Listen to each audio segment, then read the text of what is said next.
Well, thank you very much. It's an honor to have the President of Ukraine with us. We've had a lot of good discussions, a lot of good talks, and I think progress is being made, very substantial progress in many ways. We had a good meeting, as you know, just a short while ago with the President of Russia, and I think there's a possibility that something could come out of it, and today's meeting is very important. We have, I guess, the seven very powerful leaders from Europe, and we're going to be meeting with them right after this meeting, and thank you very much for being here. Thank you so much, Mr. President. If I can, first of all, thank Please. you for invitation, and thank you very much for your efforts, personal efforts to stop killings and stop this war. Thank you, and using this opportunity, many thanks to your wife, First Lady of the United States. She sent a letter to Putin about our children, abducted children, and my wife, she, First Lady of Ukraine, she gave the letter. It's not to you, to your wife. Oh, I want it. Yeah. So we are saying this sensitive topic, yes, please. And thanks to our partners, and that you supported this format, that after our meeting we can have leaders who are around us, UK, France, Germany, Italy, Finland, EU, NATO, I mean all partners around Ukraine supporting us. Thanks to them, and thank you very much for invitation. Thank you very much for being here. President Trump. Do you think it's fair? Yes, Peter, go ahead. Thank you, President Trump. So, President Zelenskyy, you say in a post on X today, Russia must end this war, which it itself started. President Trump, you say President Zelenskyy of Ukraine can end the war with Russia almost immediately if he wants to. Which is it? No, I think that's true. I think we're going to have a meeting. I think if everything works out well today, we'll have a trilat. And I think there will be a reasonable chance of ending the war when we do that. And is this the end of the road for American support for Ukraine? Is today's meeting deal or no deal?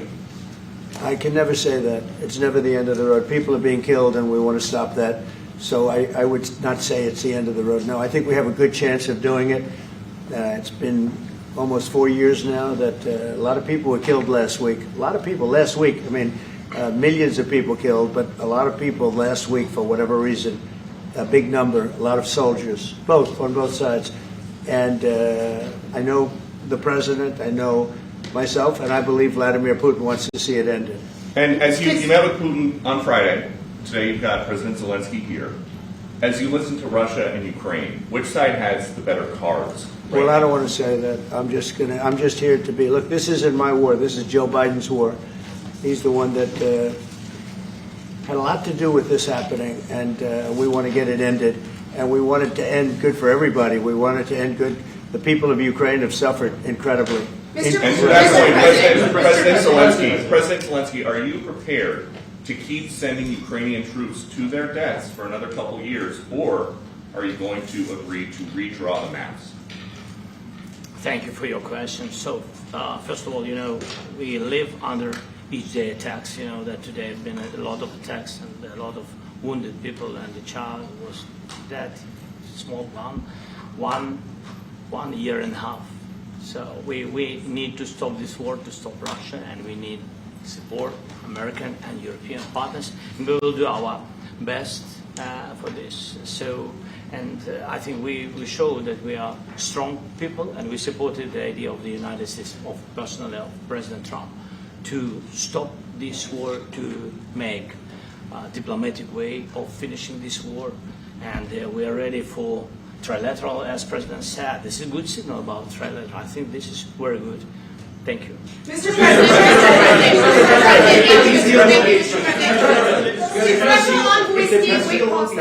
yes, if the peace deal will be achieved, are you going to be willing to send American peacekeepers to Ukraine?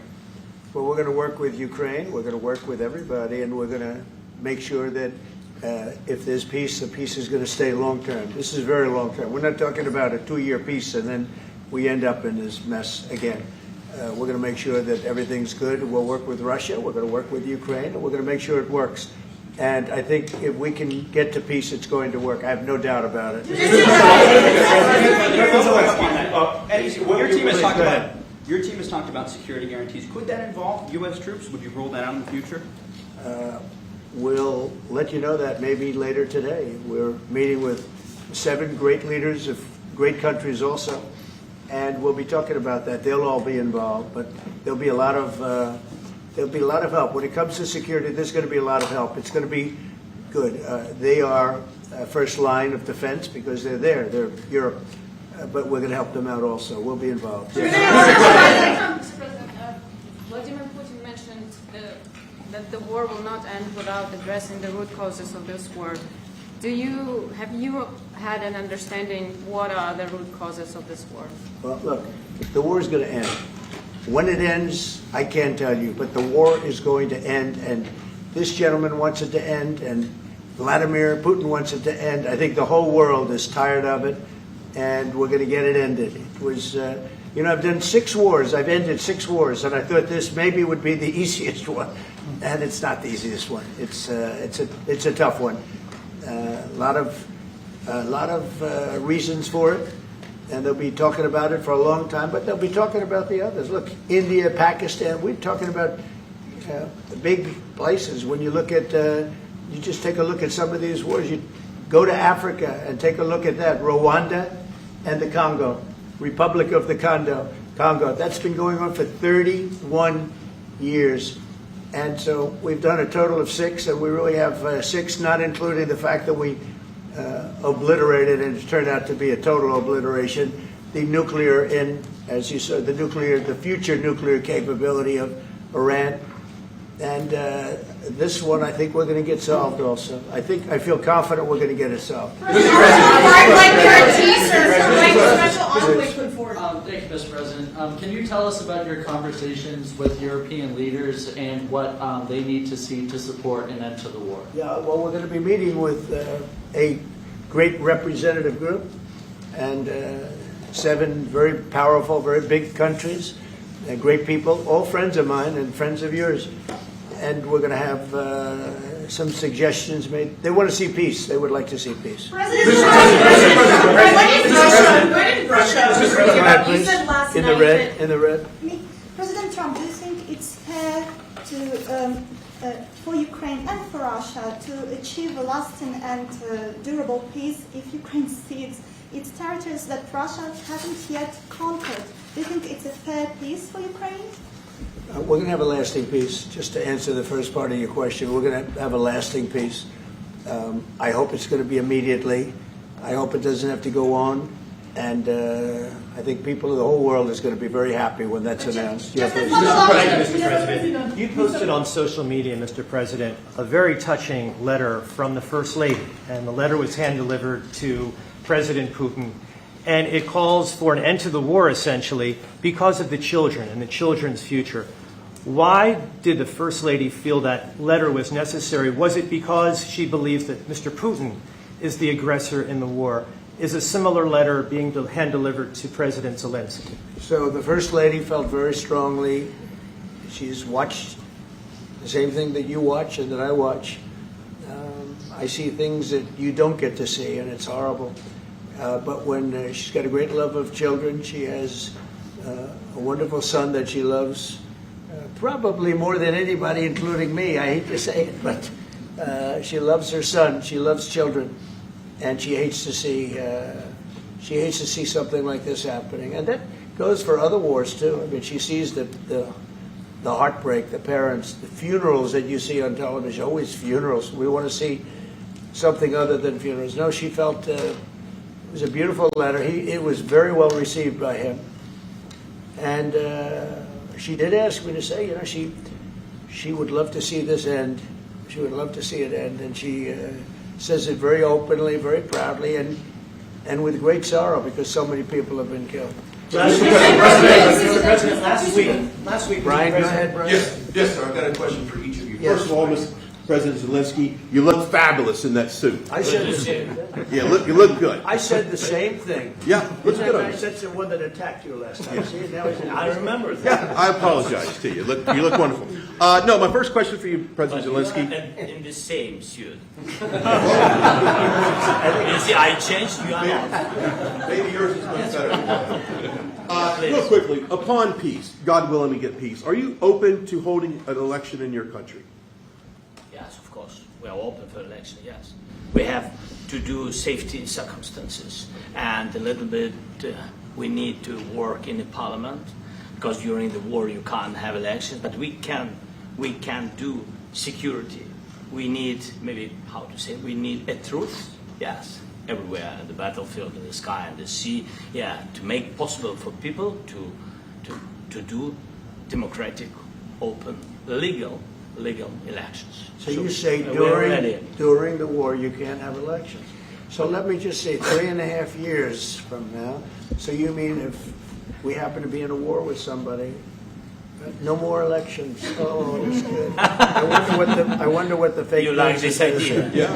No. Speaking of news, I got a question for you. This sounds insane for me even to ask this, but do you think the American media really doesn't even want a peace deal because they've seen they've been so critical of you every step of the way as you lead the charge for peace? It's an amazing phenomenon. I said that if in the settlement you got Moscow, St. Petersburg, and thousands of miles around them, they would say, I made a bad deal. The level of hatred and animosity is incredible. Not with all. I mean, we have great people up here. We also have terrible people up there that I think are told what to say. But, in solving all of these wars, they don't even write about it. I saw major wars. I saw wars that have been going on for 31, 35, and 37, and a couple of quicker ones. One that was going to go into a full-blown deal very quickly. You know what the one I'm talking about. It was a big one. But they don't even write about that.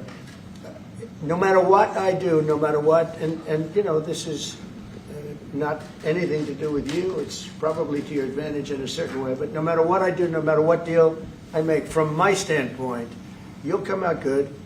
Maybe President Putin will come out good. But they'll say, Trump was absolutely horrible. It's just that, and I've lived with that for a long time. I've lived with it since just before the first election. I used to get great publicity. Now I get the worst publicity anyone's ever gotten in office, but I won in a landslide, so that people understand. They're the only ones that count, ultimately. But I've also had great reporters. I've had journalists that are very good. But it's very sad when you do the right thing. As an example, they said, because of the fact that Vladimir Putin came to American soil, this was a tremendous defeat for Donald Trump. No, it was really wonderful that he did it. It was a hard thing for him to do, to be honest with you. It was the opposite of what they said, but they said it. Now, if he didn't come, they'd say that was also bad for Trump. There's no way. And there's just a great dishonesty of the press, and I think that's why it's lost its credibility. Its credibility is at an all-time low. We have a thing going on right now in D.C. We went from the most unsafe place anywhere to a place that now friends are calling me up, Democrats are calling me up, and they're saying, sir, I want to thank you. My wife and I went out to dinner last night for the first time in 4 years, and Washington, D.C. is safe, and you did that in 4 days. I'll tell you, it's safe. I had another friend of mine. He has a son who's a great golfer. He's on tour, and he came in fourth yesterday in the big tournament where Scotty Scheffler made the great shot, and he said his son is going to dinner in Washington, D.C. tonight. I said, would you have allowed that to happen a year ago? He said, no way, no way. He said, what you've done is incredible. And I think the people realize it. But the press says, he's a dictator, he's trying to take over.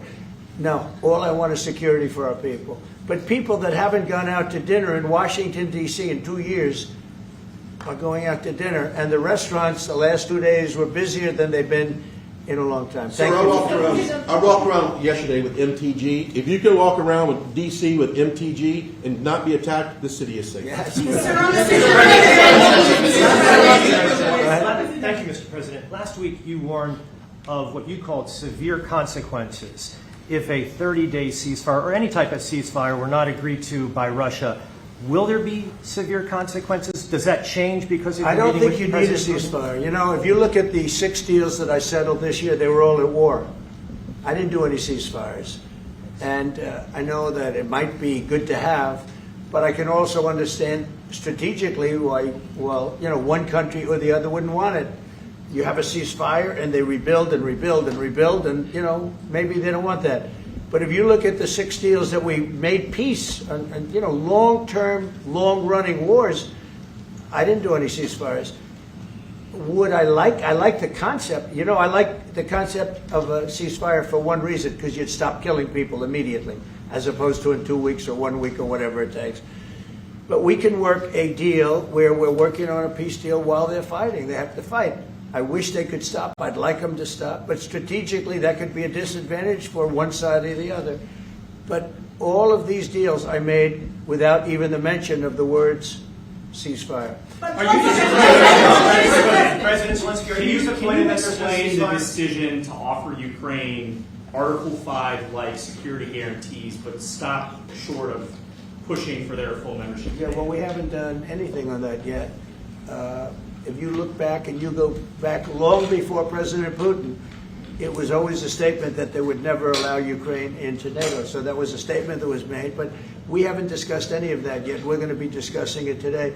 But we will give them very good protection, very good security. That's part of it. And the people that are waiting for us, they are, I think they're very like-minded. They want to help out all. Thank you, President. Thank you, President Trump. Are you disappointed there's no ceasefire, Mr. President? The United States has already given hundreds of billions of dollars to this war effort in Ukraine. Biden. At best, it is a stalemate, and the killing continues. So, President Trump, how much more is the United States willing to give Ukraine? And President Zelensky, how much more do you want? Well, I'll start off just by saying we're not giving anything now. We're selling weapons. This is something before, I guess the number is well over $300 billion. That was under Joe Biden, a corrupt politician, not a smart man, never was. By the way, go back 40 years, he was not a smart man 40 years ago either, but now he's in particular bad. This was done by a corrupt administration that shouldn't have been in, and frankly, if the right results of the election were given, if I were president, this war would have never taken place, and he would have been very happy, because he would have liked to have seen. I mean, they went through hell. He went through hell. This war would have never happened, and the people that were killed, a couple of million people, a lot of people with soldiers and everything else, and the people that have been displaced and forced into other areas and other countries because of what's happened, none of that would have happened.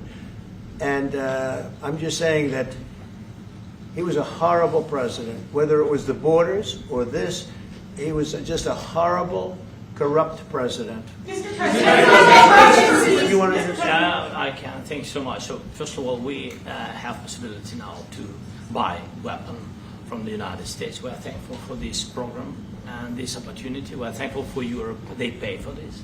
And through NATO program, for example, Pearl and etc., we have some programs where we can have some money to finance this. And this is a part, I think, it's not a part for the war and to defend us. It also will be a part for security guarantees, to strengthen our army, to rearm Ukrainian army. This is very, very important. And it depends how much money we need to rearm. For example, the question of air defense, we spoke about it with President Trump, and I'm happy that we have now bilateral decisions and we work on it with production, American production. Nobody in Europe has so many air defense like Patriots, for example. We need it very much, and this is also about defending.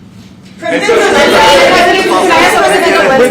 think the good news, we make the best military equipment in the world by far. You mentioned the Patriots. How good are they? Systems. We have systems, they're literally 100% foolproof. And it's really like shooting two bullets, two bullets hitting each other in the air in a space like this. The chance is 100%. It's 99 to 100%. So we sell the equipment to NATO. And NATO does what, I don't know what the arrangement is that you have with, but I know that they want you to have the equipment. And we're getting the best equipment in the world, but they pay us for the equipment. Under Biden, it was just crazy what was going on. I believe the number is over 300. I think it could be $350 billion worth of equipment and money and everything else. And we've made more progress in settling this war in the last 2 months than they made in 4 years. This should have been settled a long time ago, but it should have never happened. Yeah, please. Real quickly, you pushed out on social media. All right, Brian, go first. You pushed out on social media about doing away with mail-in ballots and potentially electronic voting machines. Can you expand on that and how important Well, that that's a very off-topic, just really quickly. Mail-in ballots are corrupt. Mail-in ballots, you can never have a real democracy with mail-in ballots. And we, as a Republican Party, are going to do everything possible that we get rid of mail-in ballots. We're going to start with an executive order that's being written right now by the best lawyers in the country to end mail-in ballots because they're corrupt. And you know that we're the only country in the world, I believe, I may be wrong, but just about the only country in the world that uses them because of what's happened. Massive fraud all over the place. The other thing we want change are the machines. For all of the money they spend, it's approximately 10 times more expensive than paper ballots. And paper ballots are very sophisticated with the watermark paper and everything else. We would get secure elections. We'd get much faster results. The machines, I mean, they say we're going to have the results in 2 weeks. With paper ballots, you have the results that night. Most people, but most people, many countries use paper ballots. It's the most secure form. So between paper ballots, very, very important, paper ballots, and I think maybe even more important, the mail-in voting. We're going to end mail-in voting. It's a fraud.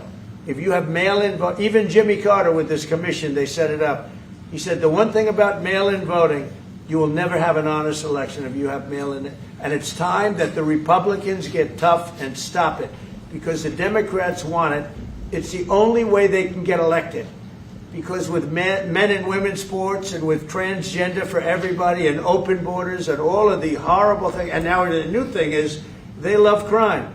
They're fighting me on the fact that I've made Washington, D.C. safe. We're not going to get mugged, beaten up, or killed like all the people you've been watching get so badly hurt. I'm glad, I hate to take your time with this, but I'm glad you asked me that question. Sorry. We're going to stop mail-in ballots because it's corrupt. You know, when you go to a voting booth and you do it the right way and you go to a state that runs it properly, you go in, they even ask me. They asked me for my license plate, for identity. I said, I don't know if I have it. They said, sir, you have to have it. I was very impressed, actually. But it's very hard to cheat with mail-in voting. As you know what happens in California, it's so corrupt, where some people get 5, 6, 7 ballots delivered to them. Now, we got to stop mail-in voting, and the Republicans have to lead the charge. The Democrats want it because they have horrible policy. If you have mail-in voting, you're not going to have many Democrats get elected. That's bigger than anything having to do with redistricting, believe me. And the Republicans have to get smart. We're not going to have a country. I said for a long time at rallies, you need borders and you need free and fair elections. Those two things. Otherwise, you don't have. We have strong borders now. In 90 days, Mr. President, we didn't have 0 in 3 months. Not one person came in illegally into our country. In fact, even I find that hard to believe, but it's run by a little bit of a liberal group that put out the numbers, so I guess it's, but 0, 0, and 0. You go back a year ago, 2 years ago, 3 millions of people poured into our country. It was terrible. Thank you very much. What security guarantees do you need from President Trump to be able to make a deal? Is it American troops, intelligence, equipment? What is it? Everything. And really, it includes 2 parts.